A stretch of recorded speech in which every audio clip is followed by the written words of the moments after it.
Halo, saya Anis Syabania. Saya akan membahas tentang analisis artikel IHRM.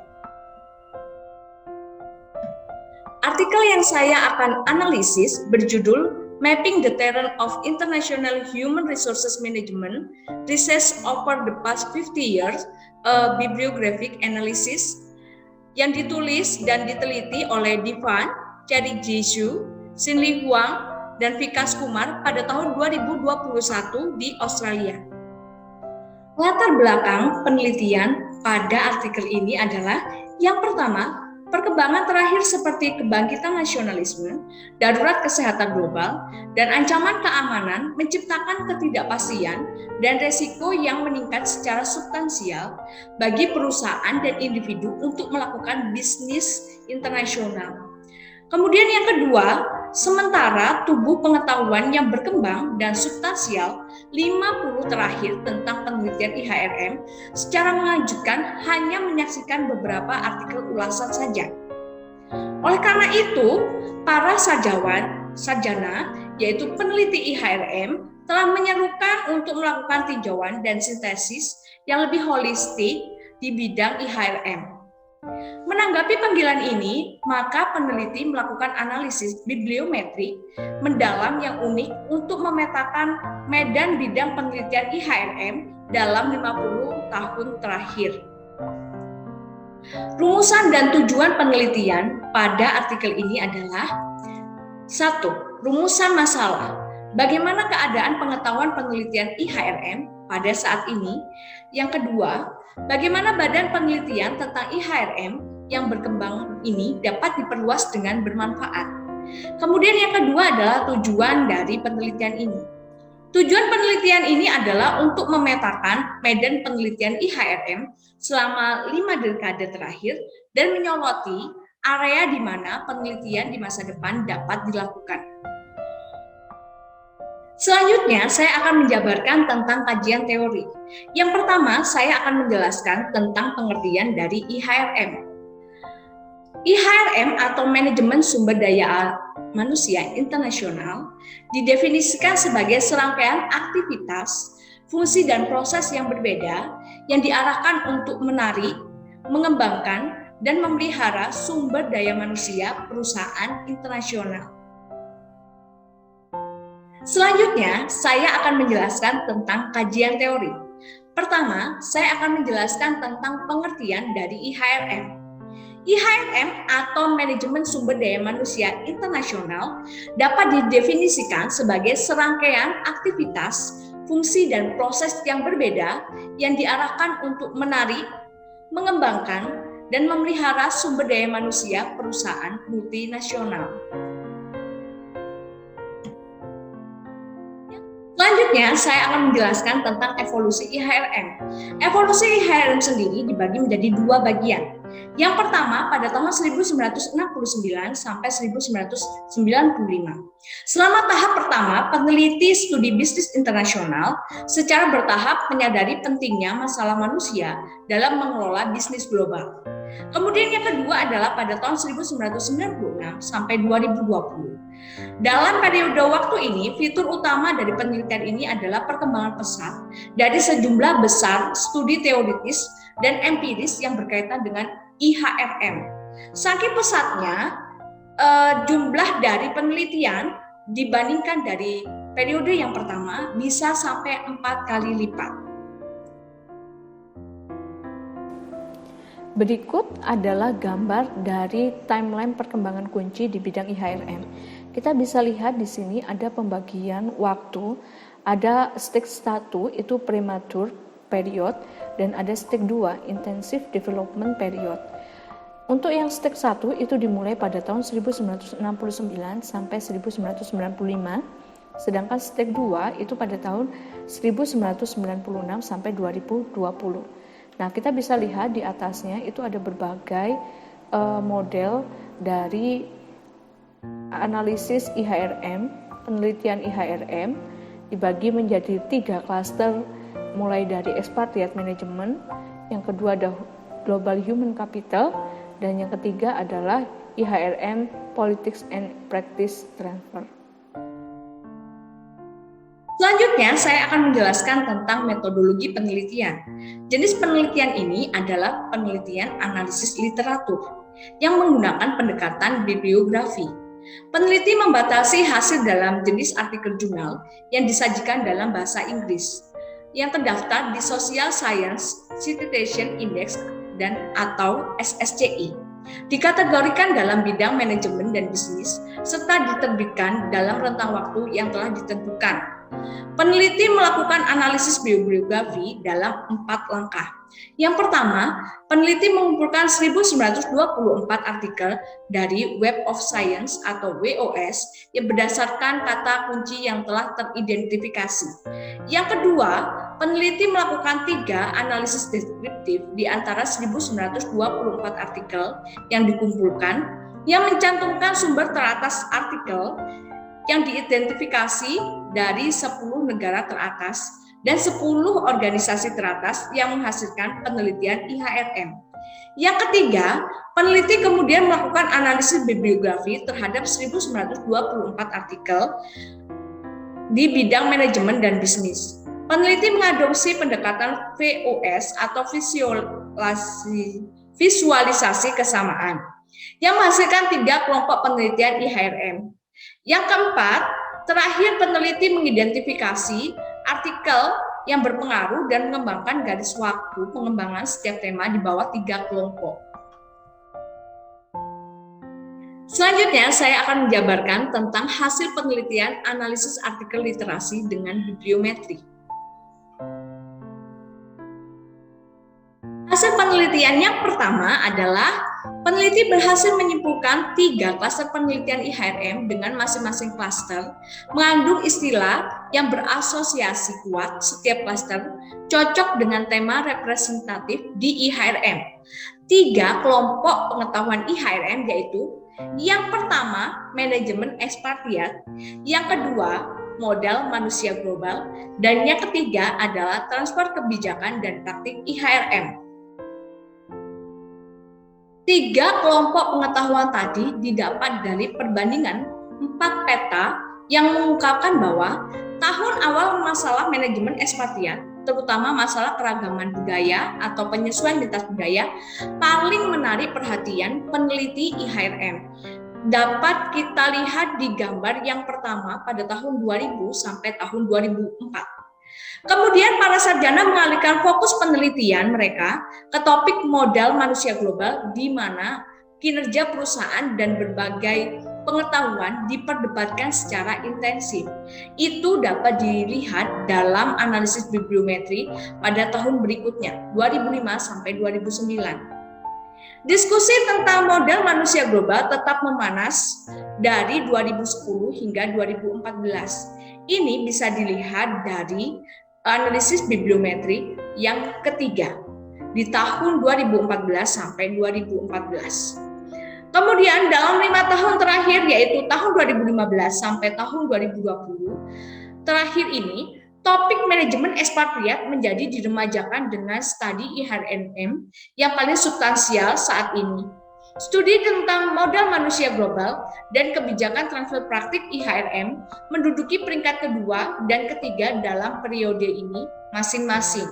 Jadi kita bisa lihat dari analisis keempatnya ini bahwa memang hasil dari analisis bibliometrik memetakan bahwa yang paling diteliti oleh para peneliti dan sangat menarik untuk diteliti adalah 3 pengetahuan tadi. Baik, selanjutnya saya akan menjelaskan tentang analisis bibliografi yang dilakukan peneliti di JWB dan di JIPS. Yang pertama, kita akan bahas tentang peta klaster pengelolaan sumber daya manusia di JWB. Ada 3 klaster. Yang pertama klaster merah tentang kebijakan dan praktik IHRM. Itu penelitian yang paling banyak di sana. Itu ada tentang challenge, HR policy, opportunity, importance, dan management. Kemudian di klaster 2 hijau itu ada manajemen ekspatriasi, itu yang paling banyak, ada tentang IHRM, ada HRM, kemudian ada host country dan expatriate management, ada adjustment dan home country. Nah, yang di hijau ini yang tulisan HRM ini adalah yang menyatukan dari ketiganya. Kemudian yang di warna biru itu ada konteks, ada region, proses, human capital, social capital, dan value. Jadi di human capital itu paling banyak itu ada konteks. Kemudian yang di berikutnya peta cluster manajemen sumber daya manusia di JIPS itu ada cluster 1 merah itu ada manajemen ekspatriat.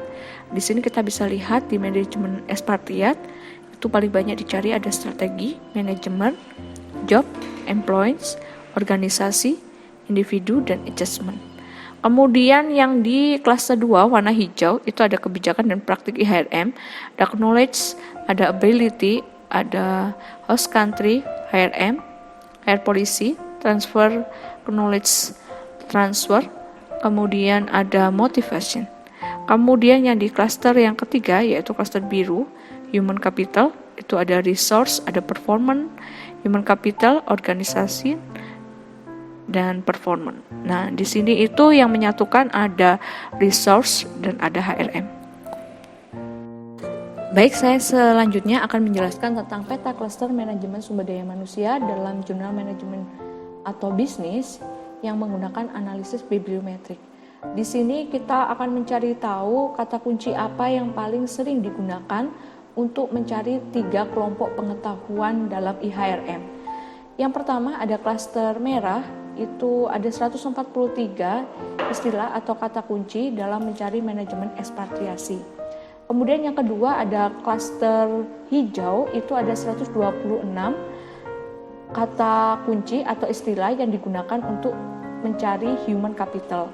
Dan yang ketiga ada klaster 3 biru, itu ada 83 istilah atau kata kunci yang digunakan untuk mencari kebijakan dan praktik IHRM yang akan saya jelaskan di slide berikutnya. Kata kunci apa saja yang paling banyak digunakan dalam 3 kelompok pengetahuan ini. Dari analisis bibliometri yang sudah saya jabarkan sebelumnya, maka kita bisa lihat di dalam manajemen ekspatriat dibagi menjadi 4 kata kunci yang paling banyak dicari. Yang pertama adalah penyesuaian lintas budaya. Yang kedua adalah karir global. Yang ketiga adalah peran dan karakteristik ekspatriat. Dan yang keempat adalah interaksi dan dukungan. Kemudian dalam modal manusia global itu juga ditemukan 2 kata kunci yang paling banyak dicari, yaitu transfer pengetahuan dan membangun kemampuan. Sedangkan pada transfer kebijakan dan praktik IHRM sendiri dibagi menjadi 3 kata kunci yang paling banyak dicari, yaitu perdebatan divergensi dan silang konvergensi. Kemudian yang kedua adalah kepegawaian internasional, dan yang ketiga adalah manajemen sumber daya manusia internasional strategis atau SIHRM. Kemudian dari hasil analisis bibliometri, peneliti juga berhasil memetakan 10 negara teratas yang memproduksi penelitian IHRM yang terbanyak, meliputi Amerika Serikat, Inggris, Australia, Cina, Jerman, Kanada, Spanyol, Finlandia, Prancis, dan Taiwan. Kemudian juga peneliti berhasil memetakan 10 institusi teratas dalam membangkitkan pengetahuan IHRM, meliputi Universitas Monash, Universitas London, Universitas Vaasa, Universitas Bajan, Sistem Universitas Negeri California, Universitas Middlesex, Universitas Warwick, Universitas Aarhus, Universitas Cranfield, dan Universitas Sistem Texas. Dan ini adalah gambar dari tabel di mana ada pemetaan untuk 10 negara serta 10 institusi teratas. Ya, ada urutannya sesuai dengan yang sudah saya jelaskan di awal tadi di slide awal. Selanjutnya, peneliti berhasil mengagendakan penelitian tematik dalam 7 tubuh penelitian IHRM yang sedang berkembang. Yang pertama adalah mengelola pekerjaan global untuk mengatasi lingkungan VUCA. Peneliti menyarankan penelitian IHRM di masa depan dapat mengeksplorasi bagaimana pekerjaan global di tingkat masyarakat, organisasi, dan individu dapat direncanakan atau dikelola dengan cara yang lebih fleksibel. sehingga dapat mengatasi segala perubahan yang tiba-tiba terjadi atau yang dinamakan VUCA. Kemudian yang kedua adalah menjelajahi peran ekspatriat membantu IMMNS beradaptasi dengan negara tuan rumah. Peneliti menyoroti dua penelitian potensial untuk studi di masa depan. Yang pertama adalah bagaimana IMMNS memanfaatkan fungsi IHRM mereka untuk membangun kepercayaan dengan masyarakat tuan rumah dan pemangku kepentingan. Sedangkan yang kedua, sejauh mana IMMNS dapat mengandalkan fungsi IHRM sehingga untuk mereka mendapatkan legitimasi atau mengurangi kewajiban asing di negara tuan rumah. Yang ketiga, membangun modal manusia global menuju keberlanjutan perusahaan. Peneliti menyerukan penelitian empiris yang lebih ketat untuk menyelidiki hubungan antara modal manusia global dan nilainya dalam kaitannya dengan kinerja ekonomi, lingkungan sosial, dan karyawan, karena modal manusia global adalah fondasi utama aset berbasis pengetahuan. Yang keempat adalah memposisikan ulang modal manusia global dalam M&A digital. M&A digital mengandalkan infrastruktur digital untuk memfasilitasi komunikasi, mendorong kolaborasi, dan manusia global yang berharga memerlukan pemikiran ulang oleh para sarjana IHRM tentang peran modal manusia global dan M&A digital untuk selanjutnya. Yang kelima, berfokus lebih dekat pada proses transfer kebijakan dan praktik IHRM. Peneliti mendorong penelitian masa depan untuk fokus pada perbedaan rinci dalam konteks transfer kebijakan dan praktik IHRM dan untuk mengeksplorasi masalah mengapa dan bagaimana perbedaan tersebut dapat muncul. Yang keenam, menuju perspektif kerja internasional. Yang keenam, menuju perspektif kerja institusional dapat mentransfer kebijakan dan praktik IHRM. Peneliti mendorong bahwa penelitian di masa depan nanti dapat menuju perspektif kerja institusional, yaitu bagaimana dan mengapa tindakan bertujuan untuk mentransfer kebijakan dan praktik IHRM tertentu dari negara asal ke negara tuan rumah atau sebaliknya, dan dapat mempengaruhi lingkungan kelembagaan dari MNAS. Dengan demikian, pemahaman yang lebih baik dapat diperoleh tentang bagaimana IHRM berfungsi dalam proses institusional serta internasionalisasi. Yang ketujuh, merangkul metodologi yang ketat dan teknik analitis baru dalam penelitian IHRM.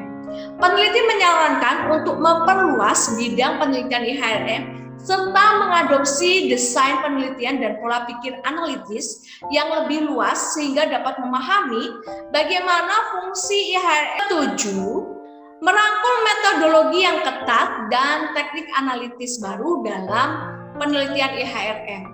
Peneliti menyarankan untuk memperluas bidang penelitian IHRM serta mengadopsi desain penelitian dan pola pikir analitis yang lebih luas sehingga dapat memahami bagaimana fungsi IHRM dalam proses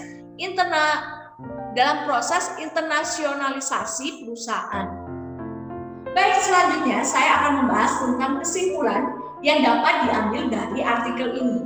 Yang pertama adalah manajemen sumber daya manusia internasional atau kita dapat sebut IHRM didefinisikan sebagai serangkaian aktivitas fungsi dan proses yang berbeda yang diarahkan untuk menarik, mengembangkan, dan memelihara sumber daya manusia perusahaan multinasional.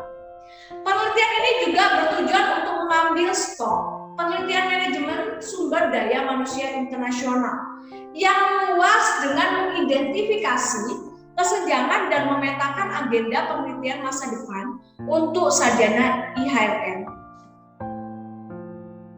Demikian penjabaran saya tentang analisis artikel bibliometri. Mohon maaf apabila ada kesalahan. Terima kasih.